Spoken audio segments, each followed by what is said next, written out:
was the beginning of the end of survival, of becoming a different existence, totally different human being. So Jennifer, you're from Echoes and Reflections, and you're here as part of a teacher training workshop that we're hosting. So first tell us a little bit about your organization and kind of what you're accomplishing today. Great. So Echoes and Reflections is a Holocaust teacher resource that's made available through the Anti-Defamation League. And it was created in 2005 in a partnership between the ADL, the USC Shoah Foundation, and Yad-Vashem.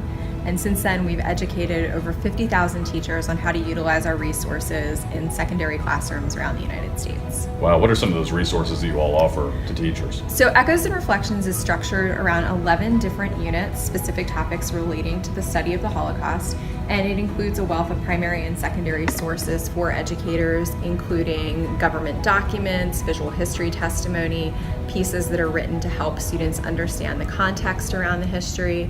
There's pieces of art and poetry that are also infused throughout the units. Wow. How do you all encourage teachers to really connect with 21st century students? So connecting with 21st century students is certainly something we strongly encourage, and we have teachers think about how the Holocaust is relevant in today's society.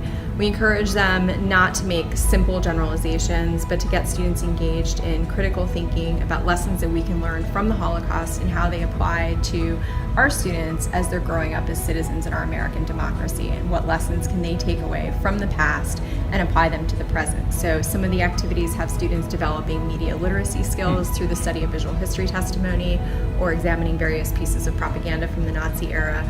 We also encourage students to think about the human story. So infused throughout the teacher resources are over 6 testimonies of Holocaust survivors based on specific topics that we ask students to analyze for both their content and also for how they're being delivered, so students can understand the importance of visual history testimony in communicating a story. So today you're educating a couple of dozen Kentucky teachers about Holocaust education and how to best connect with their students. What are some of the things you're hoping they'll get out of the workshop today? So since Holocaust education was recently mandated in the state of Kentucky, I'm hoping that teachers will walk away with more confidence and capacity for teaching this complex topic. Teaching history by nature is challenging because there are a lot of different interpretations of specific events, and there's also a lot of different lessons that we can learn from them. So I'm hoping that teachers today will walk away with an overview of what the Holocaust was, how it developed, and then also the modern day implications of the topics that we're discussing.